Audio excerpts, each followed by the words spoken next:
الحمد لله وكفى وسلام على عباده الذين اصطفى أما بعد فأعوذ بالله من الشيطان الرجيم بسم الله الرحمن الرحيم والله ورسوله أحق أن يرضوه إن كانوا مؤمنين صدق الله مولانا العظيم إن الله وملائكته يصلون على النبي يا أيها الذين آمنوا صلوا عليه وسلموا تسليما اللهم صل على سيدنا ومولانا محمد وعلى آل سيدنا ومولانا محمد وبارك وسلم الصلاة والسلام عليك يا رسول الله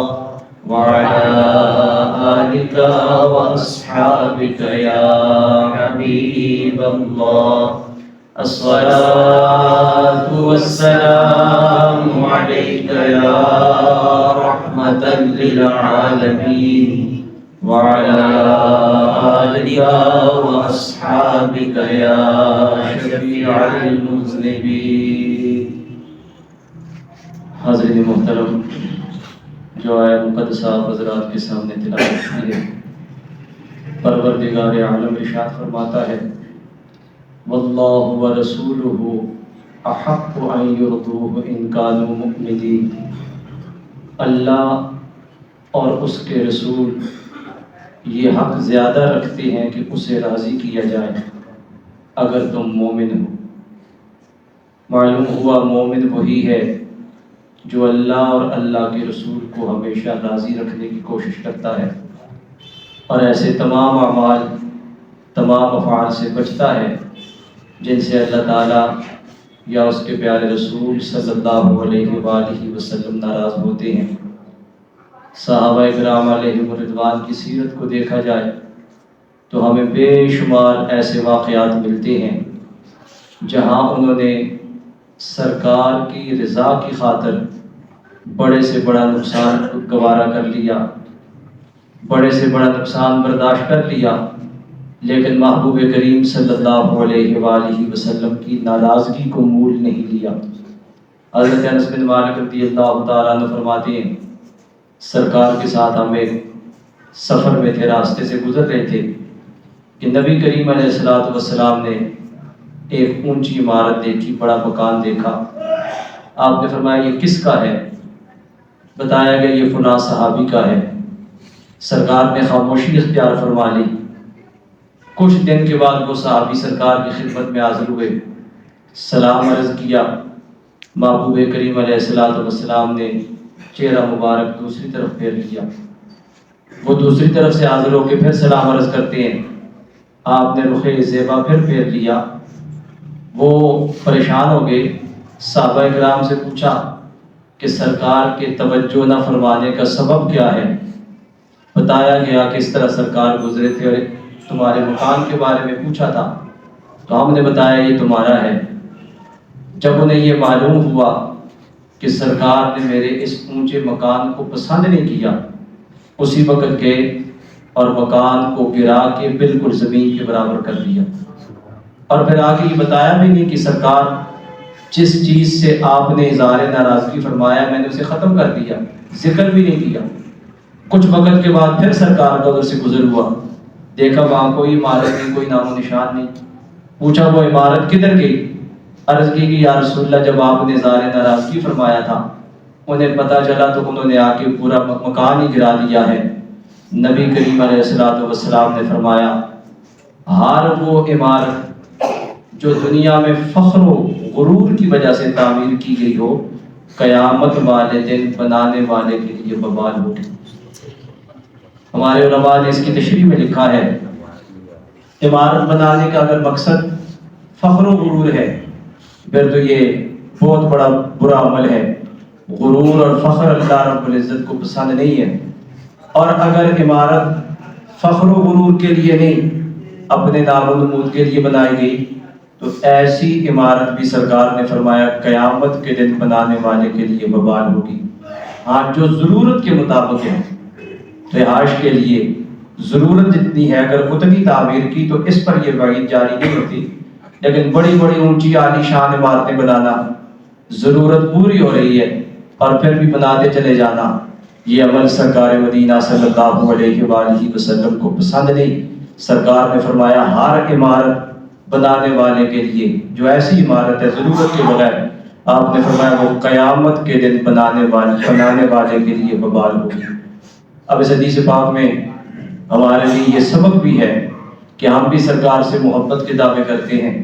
صحابہ کرام علیہم رضوان، ان کی سیرت اور ان کا عمل کیا ہے؟ یہ نہیں کہ جا کے عمارت کا اتلا اوپر والا حصہ گرا دیا، جو نیچے ہے اس کو چھوڑ دیا تاکہ ضرورت پوری ہوتی رہے، بلکہ دیکھا سرکار کو پسند نہیں، پوری عمارت ہی گرا دی اور زمین کے برابر کر دی کہ جو عمل میرے محبوب کو پسند نہیں ہے اس میں رہنا مجھے بھی پسند نہیں ہے۔ بہت ساری احادیث ہیں جن میں نبی کریم علیہ الصلوۃ والسلام نے فرمایا جو فلاں عمل کرے یا فلاں عمل نہ کرے لیس منا، وہ ہم میں سے نہیں ہے۔ ایسی کئی احادیث ہیں جن میں سرکار نے یہ فرمایا۔ آج ایک دو حدیثیں عرض کرتا ہوں اس موضوع کے حوالے سے کہ سرکار نے کن کن اعمال کے بارے میں فرمایا کہ جو ایسا نہ کرے وہ ہم میں سے نہیں ہے۔ حدیث شریف میں آتا ہے نبی کریم علیہ الصلوۃ والسلام نے فرمایا لیس منا من لم یتغن بالقرآن، وہ ہم میں سے نہیں جو قرآن کو خوش الحانی سے تلاوت نہ کرے، اچھی آواز کے ساتھ قرآن کو نہ پڑھے، سرکار نے فرمایا وہ ہم میں سے نہیں ہے۔ معلوم ہوا جہاں قرآن پڑھنے کی تاکید ہے وہاں اپنی آواز کو جتنا ہو سکے بقدر طاقت اپنی آواز کو خوبصورت بنانا، اس کی بھی تاکید ہے کہ قرآن کو پڑھنا ہے خوبصورت آواز کے ساتھ، اچھے لہجے کے ساتھ، تجوید کے قاعدوں کے ساتھ، یہ سیکھ کے پڑھنا ہے۔ سرکار نے ارشاد فرمایا جو خوش الحانی سے قرآن نہیں پڑھتا وہ ہم میں سے نہیں ہے۔ آج ہمیں اپنا جائزہ لینا چاہیے۔ ہم میں سے بہت سے تو ایسے ہیں جنہیں قرآن پڑھنا نہیں آتا، اور بہت سے ایسے جو پڑھتے ہیں غلط سلط پڑھتے ہیں، صحیح سیکھ کے نہیں پڑھتے۔ اور ہماری آج کے اس دور میں بدقسمتی کی انتہا ہے کہ بہت سے ایسے ہیں جو قرآن کی تلاوت سے ہی محروم ہیں۔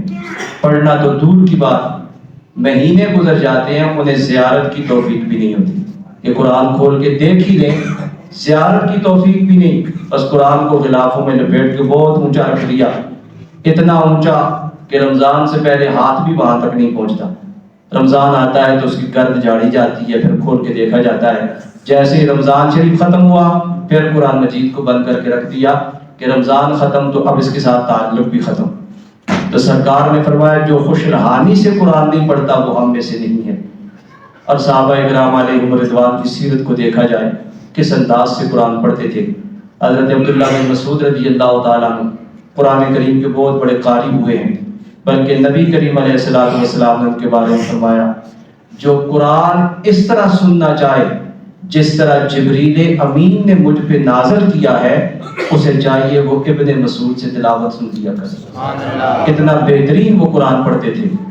ایک مرتبہ تلاوت ہو رہی تھی، عرب کا ایک بہت بڑا گویہ جس کی آواز بڑی خوبصورت تھی وہ گزرا، اس نے دیکھا وہ گویہ گا رہا تھا، حضرت عبداللہ بن مسعود رضی اللہ تعالیٰ عنہ وہاں سے گزرے تو دیکھا وہ گانے گا رہا ہے اور لوگ بیٹھ کے سن رہے ہیں۔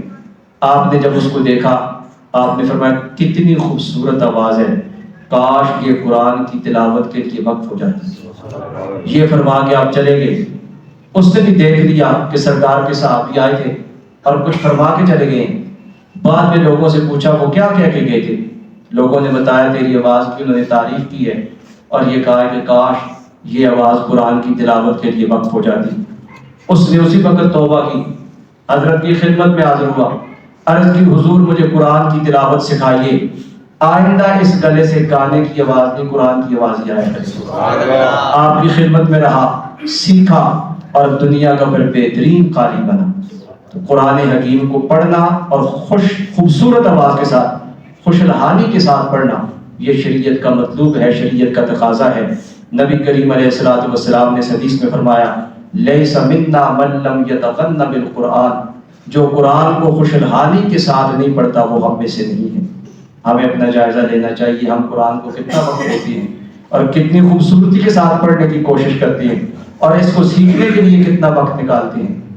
ایک دوسری حدیث ہے، ایک اور عمل کے بارے میں سرکار نے فرمایا، آپ نے ارشاد فرمایا لیس منا من راغب عن سنتی فلیس منا، سرکار نے ارشاد فرمایا جو ہماری سنت کے ساتھ رغبت نہیں رکھتا، ہماری سنت کے ساتھ رغبت نہیں رکھتا وہ ہم میں سے نہیں ہے۔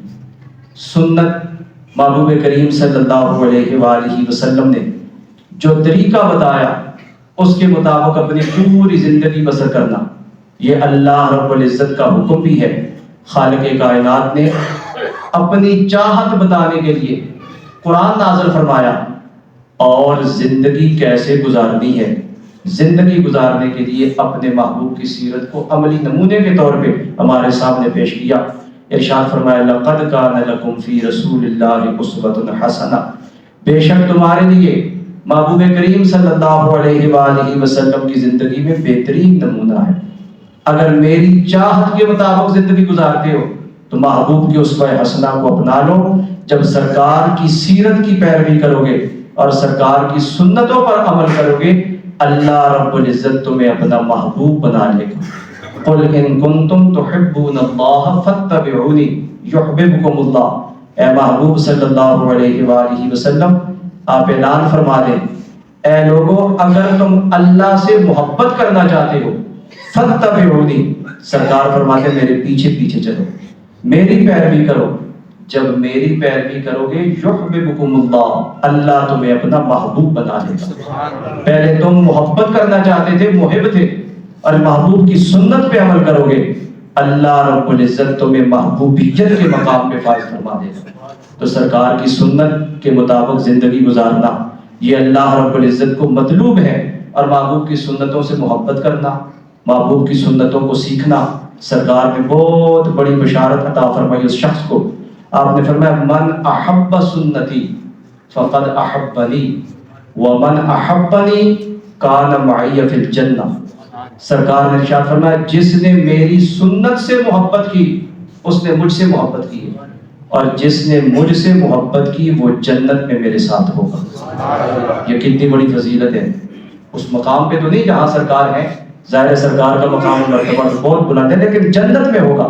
تو سرکار نے اسے اپنی معیت کی بشارت سنائی کہ جس نے میری سنت سے محبت کی اس نے میرے ساتھ محبت کی، اور جو میرے ساتھ محبت کرے گا وہ جنت میں بھی میرے ساتھ ہی ہوگا۔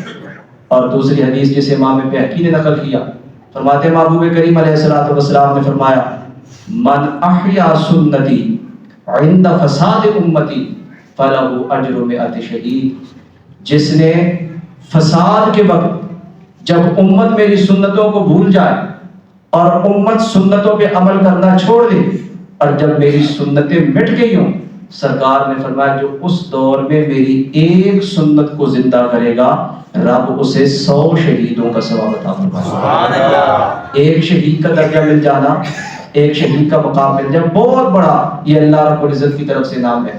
اور سرکار فرماتے ہیں فساد کے وقت جب لوگ سنتوں کو چھوڑ رہے ہیں، اور آج وہی دور ہے سنتوں سے بے رغبتی، سنتوں سے دوری ہے، سرکار فرماتے ہیں اس وقت جو ایک سنت کو زندہ کرے گا، یعنی ایک سنت پہ عمل شروع کر دے گا، سرکار فرماتے ہیں رب اسے 100 شہیدوں کا ثواب عطا فرمائے گا۔ جو سنت پہ عمل کرتا ہے وہ اللہ اور اللہ کے رسول کا محبوب بن جاتا ہے۔ احادیث میں سرکار کے غلاموں کے بے شمار واقعات ہیں۔ ایک واقعہ، ایک صحابی ایران پہنچے، ایران کے بادشاہ کے دربار میں کھانے کا وقت ہوا، جس وقت کھانا رکھا گیا انہوں نے کھانا کھایا تو انگلیاں چاٹی۔ ساتھ جو بیٹھا اس نے کہا یہ لوگ کیا کہیں گے کہ یہ عرب سے نکل کے آئے اور انہیں تہذیب کا پتہ نہیں، یہ انگلیاں چاٹ رہی ہیں۔ بڑا پیارا جواب دیا، فرمانے لگے اَأَتْرُكُ سُنَّةَ رسول اللہ لِهَٰؤُلَاءِ السُّفَهَاء، یہ کیا کہہ رہے ہو کہ انگلیاں چاٹنا یہ کوئی ان لوگوں کا کام ہے جن کو تہذیب کی خبر نہیں، میں ان بے وقوفوں کے لیے رب کے محبوب کی سنت کو چھوڑ دوں؟ یہ تو سرکار کی سنت ہے، سرکار نے کھانا تناول فرمانے کے بعد انگلیاں چاٹی ہیں، اور سرکار نے اس کا حکم بھی دیا ہے، تو تم مجھے کہتے ہو یہ کیا کہیں گے آج ہم بھی کہتے ہیں لوگ کیا کہیں گے. صحابہ اکرام نے بتا دیا یہ مت دیکھو لوگ کیا کہیں گے، یہ دیکھو رب اور رب کے رسول کیا کہہ رہے ہیں. جو وہ فرما رہے ہیں اس پہ عمل کرو. فرماتے ہیں ان بے وقوفوں کے لیے میں رب کے محبوب کی سنت کو چھوڑ دوں؟ انہوں نے سرکار کی سنتوں پہ عمل کیا. پروردگار عالم نے انہیں دنیا میں یہ عروج اور ترقی عطا فرمائی. جدھر رخ کرتے تھے پروردگار عالم کامیابی اور فتح کے دروازے کھول دیتا.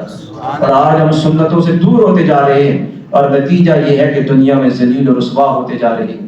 بہت بڑا فتنہ ایک زمانے میں چلا تھا، آج بھی اس کی باقیات موجود ہیں. فتنہ انکار سنت.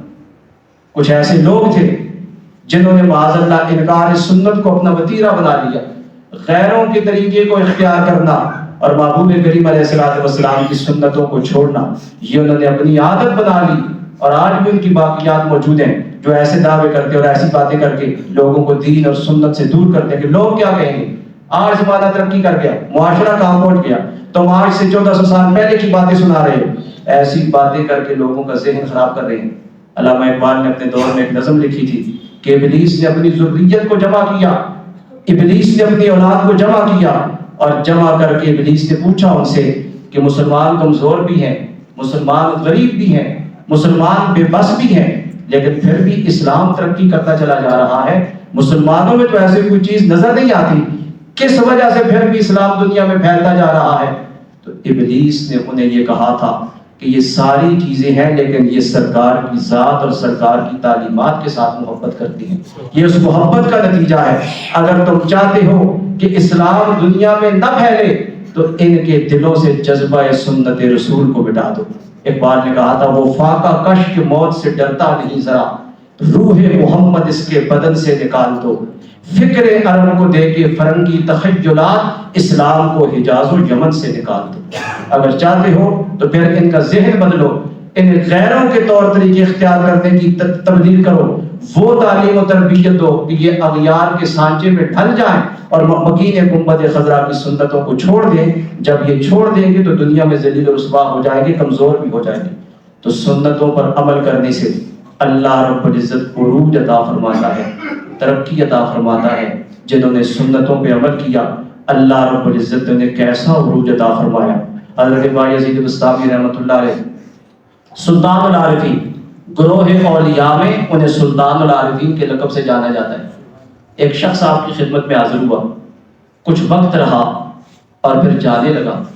آپ نے فرمایا تھا تو آیا، نہ آنے کا تو نے مقصد بتایا اور اب جا رہا ہے، نہ جانے کی کوئی وجہ بتائی. آیا کیوں تھا، کیوں جا رہا ہے؟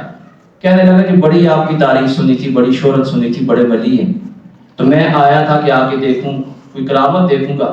ارادہ تھا بیعت کرنے کا، لیکن اتنے عرصے میں نے آپ کی کوئی کرامت نہیں دیکھی ہے، اس لیے جا رہا ہوں.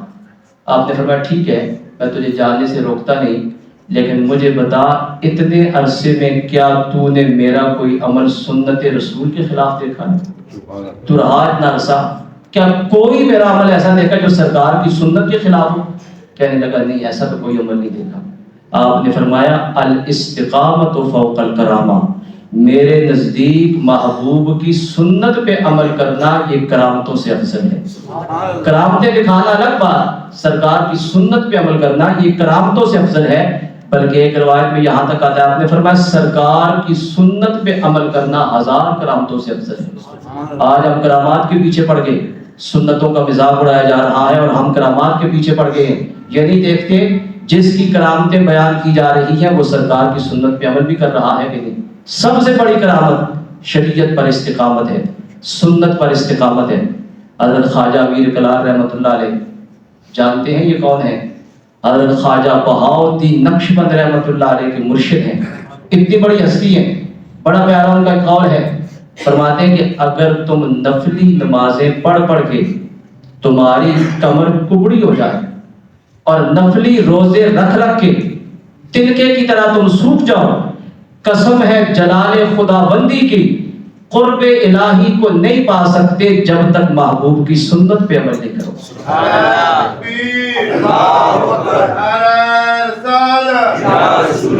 ساری زندگی نفلی نمازیں پڑھتے رہو اور کمر کبڑی ہو جائے، ہمیشہ نفلی روزے رکھو اور تنکے کی طرح کمزور ہو جاؤ، اور یہ سمجھو کہ سنت کی مخالفت کر کے مجھے رب کا قرب مل جائے گا، فرماتے ہیں اس کے جلال کی قسم تمہیں قرب خدا بندی کی منزل نصیب نہیں ہو سکتی جب تک محبوب کی سنت پہ عمل نہیں کرو گے۔ اور حضرت خواجہ ابوالحسن خرقانی رحمۃ اللہ علیہ محمود غزنوی کے پیر و مرشد ہوئے، فرماتے ہیں سرکار کا سچا وارث ہے ہی وہ جو محبوب کی سنت پہ عمل کرتا ہے۔ جو سرکار کی سنت پہ عمل کرتا ہے وہی محبوب کریم علیہ السلام کا سچا وارث ہے۔ آج ہمیں اپنا جائزہ لینا چاہیے، ہمیں سنت سے کتنی محبت ہے، کتنا سیکھنے کی کوشش کرتے ہیں، اور جن کے بارے میں علم ہے اس پر عمل کتنا کرتے ہیں۔ سرکار کی سنت ہے پانی پیو، دائیں ہاتھ سے پیو، 3 سانسوں میں پیو، بسم اللہ پڑھ کے پیو، دیکھ کے پیو، بیٹھ کے پیو۔ اگر آپ کھڑے ہو کے غٹ کر کے پانی پی لیں گے، پانی تو پیٹ پہ چلا جائے گا، پیاس بھی بجھ جائے گی، لیکن اس عمل پر آپ کو فائدہ کوئی نہیں ہوگا۔ اور اگر شریعت کے بتائے گئے طریقے کے مطابق پیو گے ضرورت بھی پوری ہو جائے گی، اور جانتے ہیں رب مقام کیا عطا فرمائے گا، وہ اپنی محبوبیت کا ایک درجہ بھی عطا فرمائے گا۔ وہ فرماتے ہیں محبوب کے پیچھے پیچھے چلو میں تمہیں اپنا محبوب بنا لوں۔ کھانا آپ کھاتے ہیں جیسے جانوروں کی طرح لوگ کھاتے ہیں ویسے بھی کھا لیں، پیٹ بھر جائے گا اور ہماری ضرورت پوری ہو جائے گی، لیکن جو طریقہ شریعت بتا رہی ہے اپنے سامنے سے کھاؤ، 3 انگلیوں سے کھاؤ، بسم اللہ پڑھ کے کھاؤ، لقمہ چھوٹا لو۔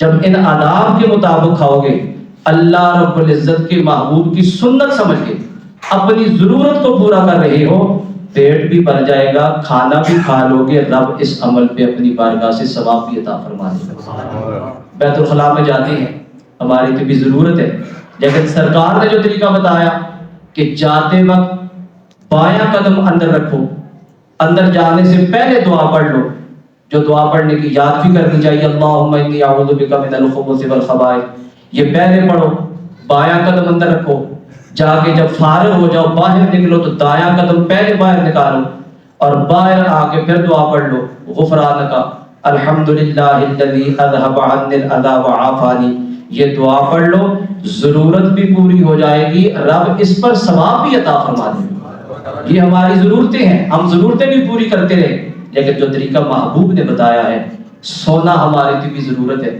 رات کو بستر پہ جاؤ، دائیں کروٹ لیٹو، دائیں ہاتھ دائیں رخسار کے نیچے رکھو، اور اس کے بعد دعا پڑھ کے اللہم بسمک اموت واحیا سو جاؤ۔ اس کے بعد جب نیند آ جائے بے شک کروٹ بدلتے رہو، لیکن جب لیٹو تو سنت کے مطابق یہ عمل کر کے لیٹو گے، اللہ رب العزت اس آرام پر بھی ثواب عطا فرما دے گا۔ رب نے محبوب کے طریقوں کو کیا اپنی بارگاہ میں قبولیت کا شرف عطا فرمایا۔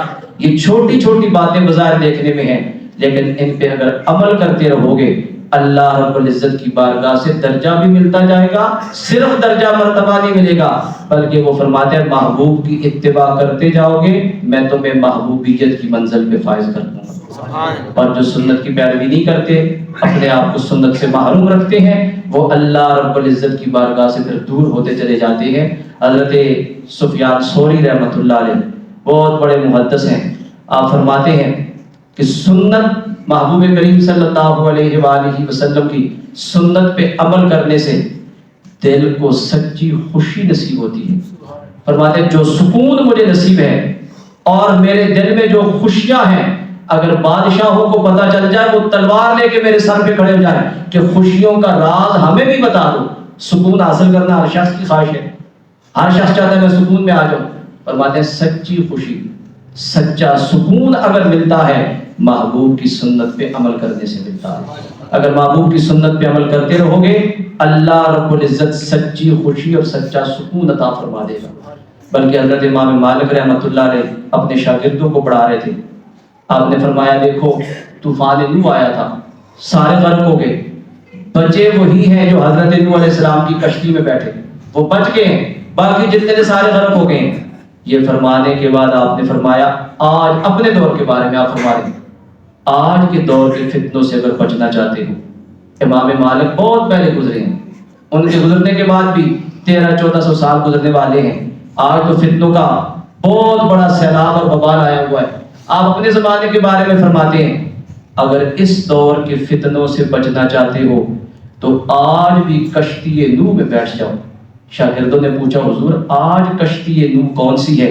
اگر ہم سلامتی چاہتے ہیں، اس دور کے فتنوں سے بچنا چاہتے ہیں تو کشتی نوح کون سی ہے؟ فرمایا سرکار کی سنت کشتی نوح ہے، اس پہ عمل کرتے رہو گے، اس کی برکت سے اس دور کے فتنوں سے بچ جاؤ گے۔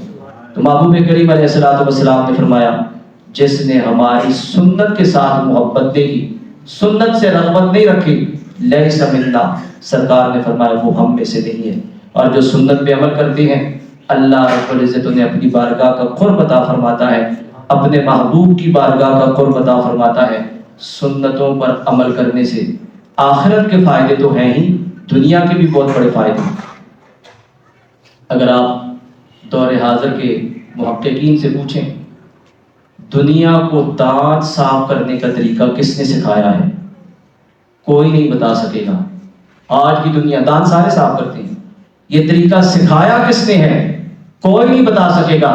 لیکن اگر ہم سے پوچھیں تو ہم بتائیں گے یہ رب کے محبوب نے سکھایا ہے، یہ رب کے محبوب کی سنت ہے، اور کتنی پیاری سنت ہے۔ فرانس میں ایک مبلغ گزرے ہیں منصور صاحب، وہ فرماتے ہیں کہ وہاں ایک شخص نو مسلم نے کلمہ پڑھا، مجھے پتا چلا وہ مسلمان ہوا ہے، میں اسے مبارکباد دینے کے لیے گیا۔ فرماتے جب میں نے اسے مبارکباد دی تو میرے پاس ایک مسواک تھی، میں نے اسے مسواک تحفے کے طور پر دی۔ جب اس نے مسواک کو دیکھا اس نے بڑی محبت سے یہ تحفہ قبول کیا، اپنے جیب میں رکھا، اور اپنے جیب سے اس نے ایک ٹیشو پیپر نکالا، کھولا تو چھوٹی سی اس میں ایک مسواک پڑی تھی۔ مجھے کہنے لگا یہی مسواک میرے کلمہ پڑھنے کا سبب بنی۔ میں نے پوچھا مسواک کلمہ پڑھنے کا سبب کیسے بنی؟ کہنے لگا مجھے دانتوں میں بڑی تکلیف تھی، تو میں یہاں دانتوں کے ایک ماہر اسپیشلسٹ ڈاکٹر کے پاس گیا، اس نے جب میرے دانتوں کا معائنہ کیا تو اس نے مجھے ایک دوائی دی 1 مہینے کے لیے کہ استعمال کرو۔ وہ کہنے لگے کہ جب میں واپس آیا تو ایک مسلمان میرا دوست تھا، میں نے اسے بتایا میرے دانتوں میں یہ تکلیف ہے، اس نے مجھے ایک مسواک دی، یہی مسواک جو اب چھوٹی ہوگی ہے میرے پاس ہے، یہ مجھے دی، اور کہنے لگا اس طرح مسواک کیا کرو۔ وہ کہتا ہے غیر مسلم جو بعد میں پھر مسلمان ہو گیا، کہتا ہے میں ڈاکٹر کی دوائی بھی کھاتا رہا، مسواک بھی استعمال کرتا رہا، مہینے کے بعد جب دوبارہ ڈاکٹر کے پاس گیا اس نے میرے دانتوں کو دیکھا تو مجھے کہنے لگا مجھے بتاؤ میری دوائی کے ساتھ ساتھ اور کون سی دوائی استعمال کرتے ہیں؟ میں نے کہا میں نے تو اور کوئی دوائی استعمال نہیں کی، جو تو نے دوائی لکھی وہی استعمال کی۔ کہنے لگا نہیں ضرور تم نے کچھ استعمال کیا ہے، اس لیے کہ جو دوائی میں نے دی تھی 1 مہینے کے بعد مجھے پتا تھا کہ تمہارے دانتوں کو کس مقام تک لائے گی، اور اس کے بعد 2 کورس تمہیں اور کروانے تھے، لیکن تم نے کوئی اور ایسی چیز استعمال کی ہے کہ اب تمہیں مزید دوائی کھانے کی ضرورت نہیں، مجھے بتاؤ کون سی دوائی کھاتے رہے؟ جب ڈاکٹر نے دوبارہ یہ کہا تو اس وقت میرے ذہن میں آیا کہ میں صرف یہ مسواک استعمال کرتا رہا ہوں، میں نے جیب سے نکال کے کہا کہ یہ استعمال کرتا رہا۔ اس نے مسواک لی، لیبارٹری میں چلا گیا، جا کے وہاں کچھ وقت لگایا، اور اس کے بعد جب باہر آیا تو کہنے لگا تمہارے دانتوں کی شفا کا ذریعہ یہی مسواک بنی۔ یہ شخص کہتا ہے جب ڈاکٹر نے مجھے یہ کہا تو میں سوچنے لگا کہ آج تو دنیا سائنس کی ترقی کے دور میں ہے، اور آج ڈاکٹر ریسرچ کر رہے ہیں اور تحقیق کرنے کے بعد مجھے یہ بتا رہا ہے کہ تمہارے دانتوں کی شفا کا ذریعہ یہی مسواک ہے۔ 1400 سال پہلے مکہ مکرمہ میں کون سی لیبارٹری کھلی ہوئی تھی، کون سا ریسرچ انسٹیٹیوٹ تھا، کون سا سائنسی ادارہ تھا کہ جہاں اللہ کے محبوب نبی نے تحقیق کے بعد بتایا ہو کہ دانتوں کا علاج یہ ہے؟ آج سے 1400 سال پہلے کوئی ایسا ادارہ نہیں، کوئی ایسا ڈاکٹر نہیں، کوئی ایسی لیبارٹری نہیں، صدیوں بعد کی تحقیق کے بعد دنیا جس نتیجے پہ پہنچ رہی ہے، رب کے محبوب صدیوں پہلے امت کو وہی شفا والا ذریعہ سکھا رہے ہیں، اور میں اس نتیجے پہ پہنچا کہ وہ سچے نبی ہیں جو آج سے 1400 سال پہلے وہ چیزیں بتا رہے ہیں جو 1400 سال کے بعد ڈاکٹر تحقیق کر کے جس نتیجے پہ پہنچے ہیں۔ آج یہ سائنس کس دور میں جس نتیجے پہ پہنچے، رب کے محبوب صدیوں پہلے اپنی امت کو وہ طریقہ بتا رہے ہیں، وہ اللہ کے سچے نبی ہیں۔